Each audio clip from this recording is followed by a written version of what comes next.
This video is brought to you by Wingspot. அனைவருக்கும் வணக்கம்.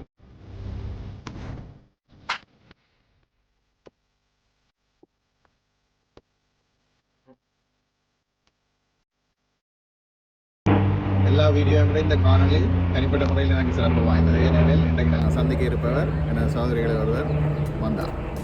வணக்கம். வணக்கம். எப்படி இருக்கிறீங்க? நீங்கள் உங்களால் எழுத முடியும், எழுத விருப்பம் என்று சொல்லி உங்களுக்கு முதல்ல எப்போ உங்களுக்கு தோன்றினது? நினைவு தெரிஞ்ச நாளில் இருந்து ஏதோ எழுதி கொண்டு தான் இருக்கிறேன்.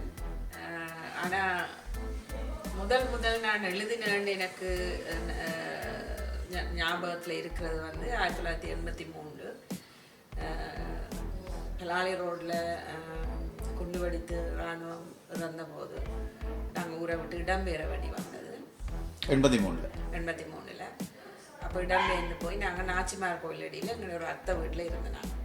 நல்ல ஞாபகம் இருக்குது. நான் 8ஆம் வகுப்பு படிக்கிறேன். இது ஆடி மாதம் நடந்தது. அந்த நேரம் ஸ்கூல் எக்ஸாம்ஸுக்காக நான் இந்த சுகாதார கல்வி புத்தகத்தை வச்சுக்கொண்டு அத்தை வீட்டில் இடம்பெயர்ந்து ஒரு சேலம் மரத்துக்கு கீழே இருந்து சுகாதார கல்வி புத்தகத்தை படித்து கொண்டு இருக்கைக்குள்ள எனக்கு அந்த இடம்பெயர்வை பற்றி எழுத வேணுமென்ற ஒரு துடிப்பொண்டால் எழுத வேணுமென்று அந்த இடப்பெயர்வை பற்றி அதே சுகாதார புத்தகத்திலேயே கையில் வச்சுருந்த பென்சிலால் எழுதினது தான் எனக்கு முதல் ஞாபகம் இருக்குது. அப்போ எனக்கு 13 வயசு. அது சரி, உங்களுடைய ஆக்கம் ஒன்று சிறுகதையோ கவிதையோ வெளியீடாக முதலில் வந்தது எப்பொழுது? நான் பப்ளிஷ் பண்ணினது உண்மையிலேயே பப்ளிஷ் பண்ணன்றது 96 இருந்து சிறுகதைகள் உள்ளூர் பத்திரிகைகளில் வெளிச்சம், சுதந்திர பறவைகள், ஈழநாதம் அதில் வெளிவந்து கொண்டிருந்தது. அதை பிறகு ஒரு தொகுதியாக 13 கதைகள் அடங்கிய ஒரு சிறுகதை தொகுதியாக நான் 2003 புதுக்குடியிருப்பில் வெளியீடு செய்தேன். எனக்கு நல்ல ஞாபகம் இருக்குது. நான் ஒரு 3 கட்டு கொப்பி வச்சுருந்தேன். நான் அந்த கொப்பி என்னென்னு பல இடப்பெயர்வுகள் ஊடாக அது சில நேரம் தொலைஞ்சு போயிருந்திருக்கலாம். ஒரு 3 கட்டு கொப்பி வச்சுருந்தேன். நான் அது நிறைய நான் எழுதின கவிதைகள். எனக்கு ஒரு நினைவு எனக்கு வருதுன்னு சொன்னால், நான் ஓயல் படிக்கிற நேரம் ஒரு ஷெல்லடிக்கிறதாலையும் பஸ்ஸுகள் போக்குவரத்துகள் தடப்படுறதாலையும் ஸ்கூலுக்கு சைக்கிளில் போய் வர்றது பயமாக இருந்தது. அந்த பிரச்சனைகள் இருந்ததால் நான் ஒரு வருஷம் என்னுடைய காப்போத சாதாரண பரீட்சைக்கு தயார்படுத்துகிற நிலையில் போய் திருக்குடும்ப கன்னியர் மடம் ஆங்கில பாடசாலைன்னு போர்டிங் ஸ்கூலில் இருந்து 1 year படித்தேன். படிக்கல அந்த காப்பி எனக்கு வார்டனாக இருந்த ஒரு நன்னுன்ற கையில் ஆப்பிட்டுட்டு அந்த கொப்பி அவன் கையில் பிடிப்பட்டோடனே அவள் அதை ஒரு இரவு முழுக்க இருந்து அதை வாசித்து போட்டு அடுத்த நாள் நிறைய விஷயங்கள் என்னட்ட கேட்டா. அப்படியே ஒரு 3 கட்டு கொப்பி நிறைய எழுதி வச்சுருந்தேன். நான் அது பிறகு நான் நினைக்கிறேன் காலப்போக்கில் பல இடம்பெயர்வுகள் 87 ஒரு இடம்பெயர்ந்த நாங்கள், 90 கோட்டை முற்றுகையின் போது இடம்பெயர்ந்த நாங்கள், 95 ஒரு பெரிய ஒரு இடம்பெயர்வு நடந்தது. 95 இடம்பெயர்ந்து 8 வருஷம் நீண்ட இடப்பெயர்வாக போனது. அப்போ அப்படியான சந்தர்ப்பங்கள் அந்த கொப்பி நான் எழுதின கொப்பி எங்கேயும் துளைஞ்சிருக்கலாம். ஆனால் ஒரு 3 கட்டு கொப்பி நிறைஞ்ச கவிதைகள், அது ஒரு 2 புத்தகம் வெளியிடக்கூடிய அளவு நிறைய கவிதைகள் என்னட்டால இருந்தது. உங்களுடைய எழுத்துக்களை அடையாளம் கண்டு உங்களை நல்லா எழுத முடியும், எழுதுங்கொண்டு உங்களை ஊக்குவிச்சேன்னு சொல்லி யாரை நீங்கள் சொல்லுவீங்க? உண்மையில் சொன்னால் அந்த எழுதுகிற தொடர்பான ஆதரவு எனக்கு யார்கிட்ட இருந்தும் வேறே இல்லை. சில நேரங்களில் அப்பா ஒரு தமிழ் புலவராகவும் கவிஞராகவும் இருந்ததால் அப்பா கலாநிதி, அதை விட தமிழ் புலவர். அவர் சிறு வயதில் இருந்து அவர் எழுதி தமிழ் என் உயிர் 2 தலையங்கமிட்டு எழுதி நிறைய வச்சிருந்த கவிதைகளை வாசிக்கிற சந்தர்ப்பம் எனக்கு நிறைய கிடைச்சது. அதுவும் ஒரு தூண்டுகோலாக இருந்திருக்கலாம் எழுதுறதுக்கு. ஆரம்ப காலங்களில் நான் எழுத வழிக்கிட்டதுக்கு என்னுடைய வாசிப்பும் ஒரு காரணம். அது அம்மாவுக்கு தெரியாமல் ஒளிச்சு தான் நான் வாசிக்கிறேன்னாலும் அம்மாண்ட வாசிப்பால் அம்மா கலெக்ட் பண்ணி வச்ச அந்த புத்தகங்களைத்தான் நான் அந்த நேரம் வாசித்தேன். சாண்டில்யன் கடற்புறா, சிவகாமியின் சபதம், கலீன பொன்னியின் செல்வன், அம்மா எல்லாம் பைண்ட் பண்ணி கட்டுக்கட்டாக புத்தகங்கள் வச்சுருந்தவ. அதுகள் தான் நான் மிகச்சிறிய வயசுலேயே 5ஆம் 6ஆம் வகுப்புலேயே வாசிக்க வழிகிட்டுட்டேன்.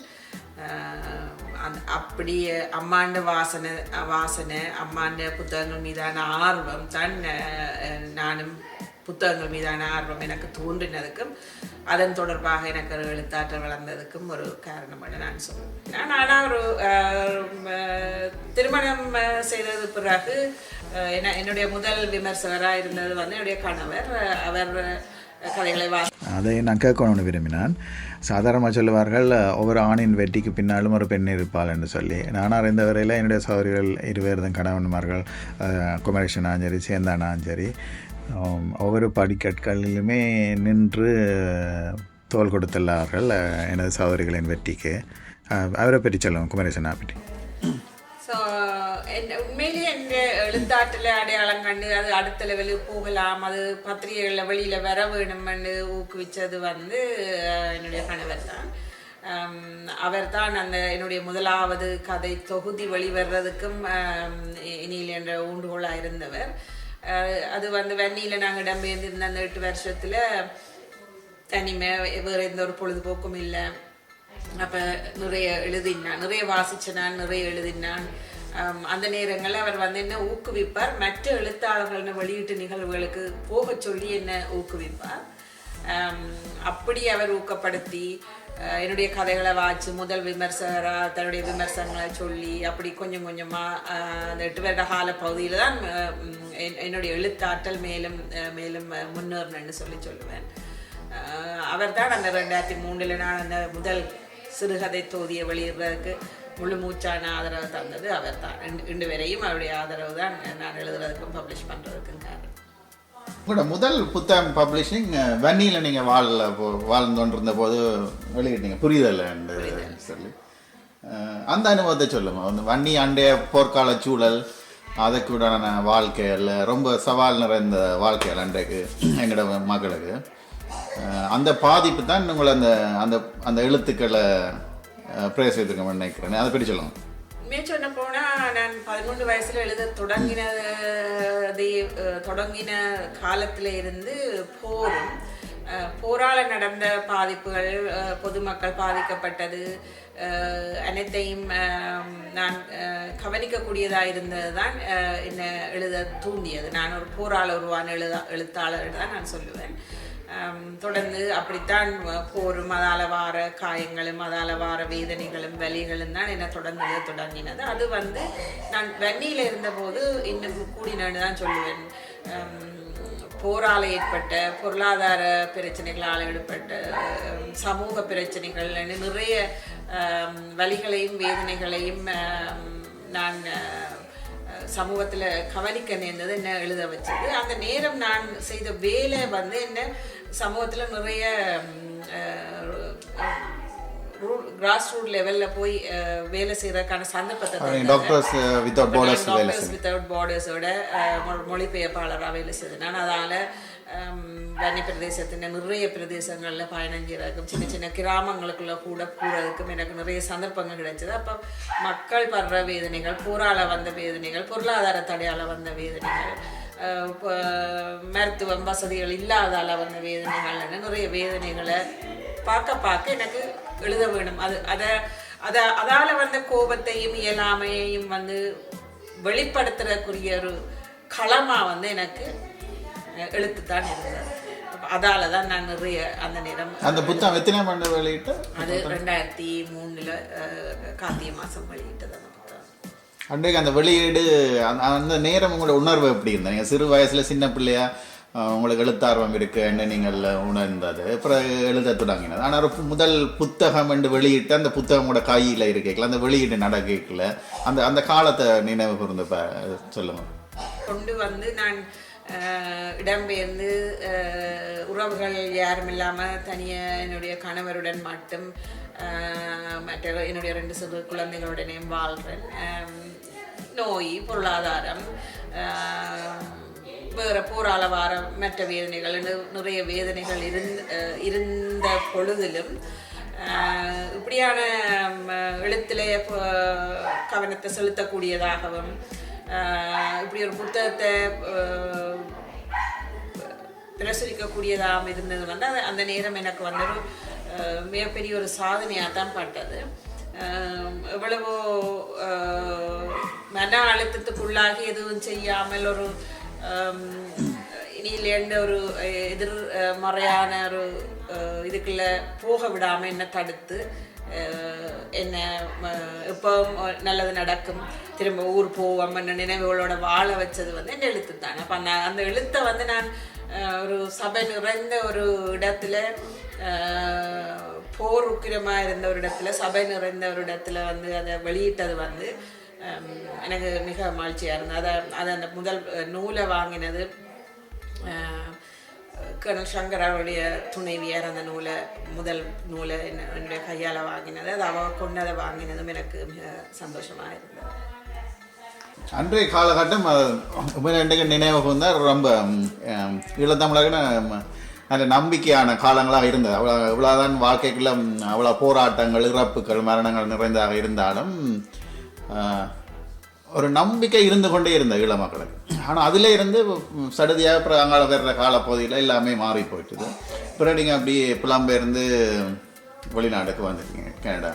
அந்த மாற்றம் எப்படி உங்களோட வாழ்க்கையில் அதை உணர்றீங்க? அது மாற்றம் வந்து நான் நினைக்கிறேன் புலம்பெயர்ந்து வர யாரை கேட்டாலும் அது சொல்லுவீனா அது வந்து ஒரு அதிர்ச்சி. அது உங்களுடைய மனநிலைக்கு உங்களுடைய நம்பிக்கைகள் உங்களுடைய விழுமியங்கள் உங்களோட மரபு எல்லாத்துக்கும் ஒரு ஒரு அதிர்ச்சியான நிலைதான். அதுக்கு ஷாக்குன்னு சொல்லுவீங்க. அது எனக்கும் இருந்தது. இவ்வளோத்துக்கும் நான் டாக்டர்ஸ் வித்தவுட் பார்டர்ஸோட அப்புறம் சேவ் த சில்ட்ரனோட வெளியிலிருந்து வந்த எக்ஸ்பேட்ரியேட்ஸ் நிறைய பேர் கனடாவிலிருந்து வந்திருந்த நிறைய வெள்ளை இனத்தவர்களோட எல்லாம் வேலை செய்திருந்த போதிலும் எனக்கு இந்த நாட்டுக்கு வந்த உடனே அந்த கல்ச்சுரல் ஷாக் ஒன்று இருந்தது. ஒரு 100 பேர் நின்ற சபையில் ஆங்கிலத்திலேருந்து தமிழுக்கும் தமிழில் இருந்து ஆங்கிலத்துக்கும் டிரான்ஸ்லேட் பண்ணக்கூடிய வேலை ஒன்றில் இருந்தேன். எனக்கு இங்கே வந்த உடனே திடீரென்று இஞ்சத்தை ஆக்சண்ட்டை விளங்கிக் கொள்வதோ ஏதோ ஒரு ஷாக் ஒன்று வந்தது. அதை வந்து ஓவர் கம் பண்ணி நான் அடாப்ட் ஆகிறதுக்கு என் வாசனையும் எழுத்தும் ஒரு காரணம். நான் ஒரு செனகா காலேஜில் நான் படித்த ஒன்று க்ரியேட்டிவ் ரைட்டிங் கோர்ஸ் ஒன்று எடுத்தேன். நான் அதில் அசைன்மெண்ட்டுக்காக ஒரு சிறுகதை ஒன்று எழுதினான். அது வந்து அந்த சுமணியில் புதைக்கப்பட்ட கிருஷாந்தி என்ற ஒரு பெண்ணை பற்றின ஒரு சிறுகதை ஒன்று இங்கிலீஷில் எழுதினான். அப்போ அந்த ப்ரொஃபஸர் எனக்கு சொன்னது வந்து இந்த சிறுகதை வந்து இந்த 4 சுவருக்குள்ள முடியக்கூடாது, இது ஒரு நாவலாக வெளியில் போகணும், எழுத தொடங்கன்னு சொன்னோம். அது வந்து எனக்கு இந்த நாட்டில் வந்து இன்னும் வேறுண்ட முடியாமல் இன்னும் மனச்சஞ்சலங்களோட வாழ்க்கை முறையை பழக முடியாமல் அப்படி சஞ்சலப்பட்டு கொண்டிருக்கேன். நான் அப்படி சொன்னது வந்து எனக்கு ஒரு சரியான உற்சாகம் ஊட்டுறதா ஊக்கம் அளிக்கிறதா இருந்தது. அதுதான் எனக்கு நான் இங்கிலீஷில் எழுதுறதுக்கு தூண்டினது. அதுதான் என்னால் எழுத இயலும். இந்த நான் எழுதின அசைன்மெண்ட்டுக்காக எழுதின இந்த சிறுகதை அது எனக்கு A+ வந்தது. அப்போ அசைன்மெண்ட்டுக்காக எழுதின இந்த சிறுகதை வந்து ஒரு ஆள் மனதை தொடுமா இருந்தால் என்னால் இங்கிலீஷில் எழுத இயலுமென்று எனக்கு ஒரு நம்பிக்கையை தந்தது அந்த ப்ரொஃபஸர் சொன்ன விஷயந்தான். அது பிறகுதான் நான் இங்கிலீஷில் எழுத வலிக்கிட்டேன். நான் அதையும் சொல்ல வேண்டும் என்னன்னு சொன்னால் தமிழில் எழுதி கொண்டிருந்தேன். நான் இங்கிலீஷில் எழுதுவேன், சில நேரம் தமிழில் எழுதுவேன், சில நேரம் இங்கிலீஷில் எழுதுவேன். அது எனக்குள்ள அந்த ஒரு போராட்டம் ஒன்று. சில நேரம் அது தானா இங்கிலீஷில் வரும், சில நேரம் அது தானா தமிழில் வரும் என்ற ஒரு மொழிகளுக்குள்ளையான ஒரு போராட்டம் ஒன்றும் இருந்து கொண்டிருந்தது. அதால் எனக்கு இப்போ இங்கிலீஷ்லேயும் கணக்கு எழுத இல்லாமல் போனது, தமிழ்லையும் கணக்கு எழுத இல்லாமல் போனது. அது நீண்ட காலம் எனக்கு எடுத்தது.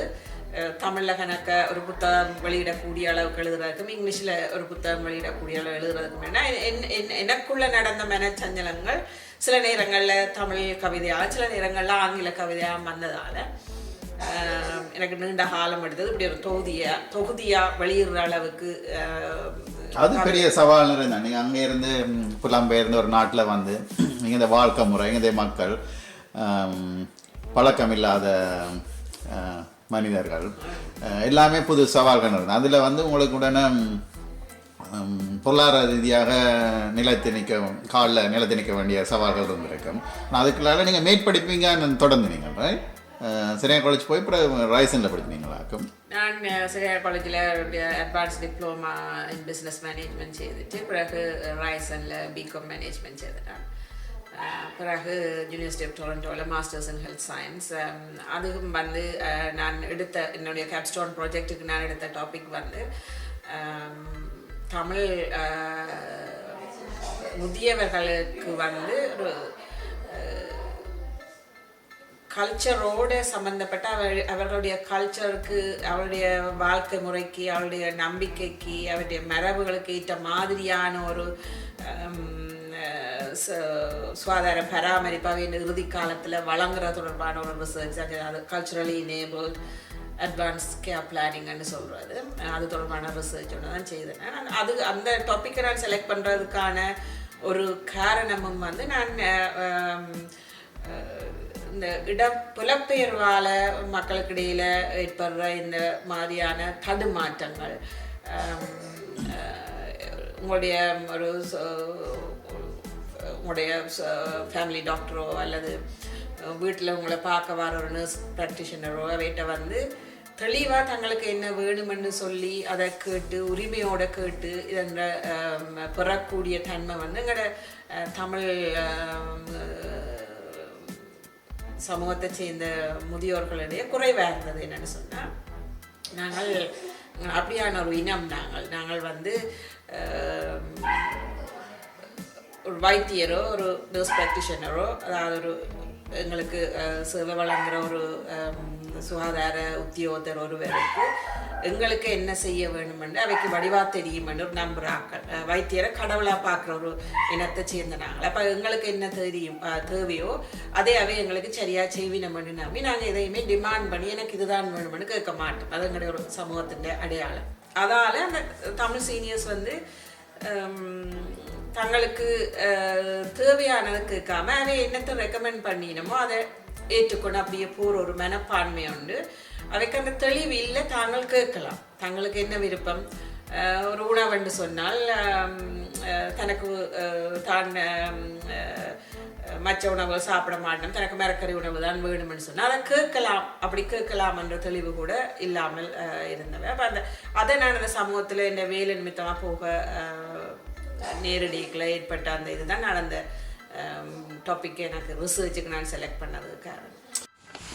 அதுதான் அங்கே அந்த மண்ணில் நாங்கள் வாழ்ந்த சூழ்நிலை, வன்னியில் இருக்கும்போது அங்கே அந்த போராட்டச் சூழல், அதுக்கு முதல் இந்திய இராணுவ காலப்பகுதியில் அந்த யுத்தம், அதனால் ஏற்பட்ட பாதிப்புகள் அண்டு மீண்டும் வன்னியில் தொடர்ந்த போராட்டம், அதற்கூடாக வாழ்ந்த அந்த அத்தனை வருஷ வாழ்க்கை பிரச்சனைகள், இதுகள் இந்த பாதிப்புகளாக உங்களோட எழுத்துக்களில் பிரதிபலித்துச்சு. அது புரிதல் என்ற புத்தகமாக முதல் வந்துச்சுது. நீங்கள் பிறகு இங்கே கனடாவுக்கு புலம்பெயர்ந்து வந்து இங்கே வாழ்ந்த வாழ்க்கை, அந்த வாழ்க்கையில் நீங்கள் சந்தித்த சவால்கள், அதனுடைய நீங்கள் பட்ட அனுபவங்கள் வந்து இப்போ நீங்கள் எழுதுகிற எழுத்துக்கள் பிரதிபலிக்கின்ற எடுத்துக்கொள்ளலாமா? நான் எழுதுறது வந்து பெரும்பாலும் வந்து என்னுடைய எழுத்துக்கள் வந்து என்னுடைய உணர்வெழுச்சிகள் தான். சமூகத்தில் நான் பார்க்குறது, புலம்பெயர்ந்து எங்களுடைய மக்களுடைய துன்பங்களோ அல்லது துன்பங்கள் மட்டும் இல்லாமல் மற்றவர்களுடைய சந்தோஷங்கள், இயற்கையில் நடக்கிறது என்னுடைய மனதை எதிர்மறையாவோ நேர்மறையாவோ எது பாதிக்குதோ அதுதான் என்னுடைய எழுத்தா வெளியில் வாருது. ஸோ அடுத்ததாக என்ன பிளான்? என்ன are you working on another book? இப்போ வந்து நான் இன்னும் ஒரு சிறுகதை தொகுதி, ஆங்கில சிறுகதைகள் கொண்ட தொகுதி ஒன்று இதன்றதுக்காக வேலை செய்து கொண்டிருக்கிறேன். கதைகள் எழுதி கொண்டிருக்கிறேன். அதை விட ஆங்கிலத்தில் ஒரு நாவல் மாதிரி எழுதி ஒரு கிட்டத்தட்ட ஒரு 100 pages கிட்ட போயிருக்குது. அதுவும் எழுதி முடிச்சு அதையும் பப்ளிஷ் பண்ணணும்னு தான் என்ன விருப்பம். என்னென்ன புத்தகங்களை வெளியிடுறீங்க? இதில் வந்து நான் 3 புத்தகங்கள் ஏப்ரல் 20ஆம் தேதி வெளியிடுறேன். மிட்நைட் ஸ்டால் வந்து கிட்டத்தட்ட 2006-7 இருந்து நான் எழுதின போய்ட்ரிஸுங்க கலெக்ஷன். மோஸ்ட்லி 2009 ஸ்ரீலங்காவில் இனப்படுகொலையும் போர்களும் நடந்த போது நம்ம பாதித்த விஷயங்கள் இதில் கூட இருக்குது.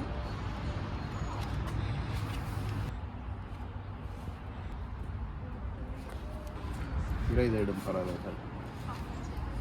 இறை தேடும் பறவைகள் இது மிட்நைட் ஸ்டால் மாதிரி நீண்ட காலமாக நான் மனதில் தோன்றினது எல்லாம் எழுதினது தான். போர், சமூகத்தில் நடக்கிற நீதிகள், என்ன பர்சனலாக எஃபெக்ட் பண்ணின விஷயங்கள்னு நிறைய விஷயங்கள் அதில் இருக்குது. இறை தேடும் பறவைகள் என்ற அந்த டைட்டில் வந்து தமிழ் மக்கள் போராள இடம்பெயர்ந்து பல நாடுகளும் உலகம் புறாமுள்ள பல நாடுகளுக்கு இடம்பெயர்ந்து சென்ற வேண்டிய வாழ்க்கை அனுபவங்கள் தான் அந்த இறை தேடும் பறவைகள் என்ற கவிதை.